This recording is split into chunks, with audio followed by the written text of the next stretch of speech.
ఈరోజు మనము LLB సెమిస్టర్ది tart అనేది tart definition and it's features అనేది మనం చూస్తాం అనమాట.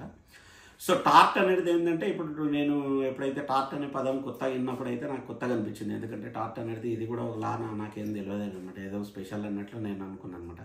మనం ఎంతసేపు ఏంటంటే మనము సివిల్ కేసెస్ అన్నట్లు, క్రిమినల్ కేసెస్ అన్నట్లు, ఫ్యామిలీ కేసెస్ అన్నట్లు మనం విన్నాము ఎప్పుడు విన్నా. కానీ ఇది టార్ట్ అనేది అంటే నేను ఏదైనా స్పెషల్ పదమేమో అనుకున్నా, కాకపోతే టార్ట్ అనేది ఒక లా అనమాట.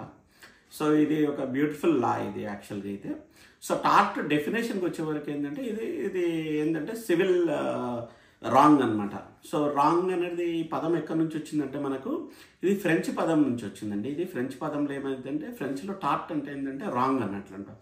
సంథింగ్ రాంగ్ జరిగితే ఏంటంటే దాన్ని టార్ట్ అనేది ఫ్రెంచ్లో అంటారు.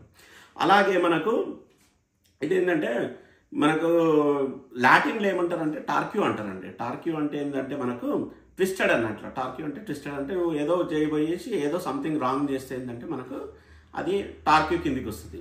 టార్ట్ని టార్క్యూ అంటది మనకు లాటిన్లో అంటారు. అలాగే మనకు రొమానియాలో ఏమంటారంటే మనకు డిలిక్ట్ అంటారు అనమాట. డిలిక్ట్ అంటే ఏంటంటే మనకు సంథింగ్ రాంగ్ చేసిన దాన్ని డిలిక్ట్ అంటారు అనమాట. సో ఈ విధంగా ఏంటంటే డిఫరెంట్ రీజియన్లో మనకు డిఫరెంట్ పదాలతో మనకు టార్ట్ లా అనేది వచ్చిందనమాట. టార్ట్ లా అంటే ఏంటంటే మనం సంథింగ్ లైక్ సివిల్ రాంగ్ అనమాట. మనం ఏదైనా తప్పు చేసి అదేంటంటే మనకు ఇండివిజువల్ రైట్స్కు మనకు అది డ్యామేజ్ చేసినట్లయితే దాన్ని టార్ట్ కిందికి వస్తుంది అనమాట. సో ఇండివిజువల్ రైట్స్ ఏంటంటే మనకు మనదేమన్నా మన పరువుని ఏమన్నా నష్టం కలిగించినట్లయితే ఆ విధంగా అయితే మనకు టార్ట్ కిందికి వస్తుంది అనమాట.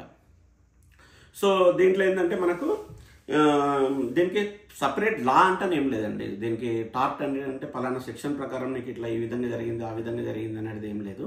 ఇది సివిల్ రాంగ్ కిందికి వస్తుంది. Based on the case to case ఏంటంటే మనకు జడ్జ్ అనేది దీనికి మనకు ఫైనల్ అనేది చేస్తారనమాట. ఈ టార్ట్లు ఏంటంటే మనకు క్రిమినల్ కేసులక నీకు ఇన్ని సంవత్సరాల జైలు అట్లా ఇట్లా ఏముండదండి. జైలు అనేది ఏముండదు. ఓన్లీ ఏంటంటే మనకు కాంపెన్సేషన్ అనేది వస్తుంది అనమాట. సో మీరు మన వల్ల తప్పు జరిగితే, ఎవరికైనా నష్టం, లీగల్ రైట్స్ ఏమైనా జరిగితే మాత్రము వాళ్ళ కంపెన్సేషన్ అనేది ఇవ్వవలసి వస్తుంది అనమాట.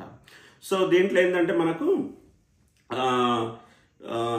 అన్లిక్విడెడ్ డ్యామేజెస్ అనమాట. అంటే మనకేంటంటే కోర్టు మనకి ఏడ ప్రీ డిఫైన్డ్ అనేది ఏది లేదండి. ప్రీ డిఫైన్డ్ అంటే నువ్వు ఈ విధంగా చేసినప్పుడు, ఇంత చేసినప్పుడు నీకు ఫైన్ వేయాలి, ఆ విధంగా ఏం లేదనమాట. మన కేస్ టు బేస్ ఏంటంటే మనకు అది మనకు ఎక్స్ప్లెయిన్ చేస్తూ ఉంటారు. కేస్ టు కేస్ ఏంటి అంటే మనకు ఏ విధంగా డ్యామేజ్ జరిగిందో ఆ విధంగా మనకు దాన్ని బట్టి మనకు జడ్జి అయితే తీర్పిస్తూ ఉంటాడు అనమాట. మనకు అంటే మనకు పర్టికులర్ ఇంత డ్యామేజ్ ఇంత ఇవ్వాలి అనేది ఎక్కడ మనకు మెన్షన్ చేసి అయితే ఏం లేదనమాట.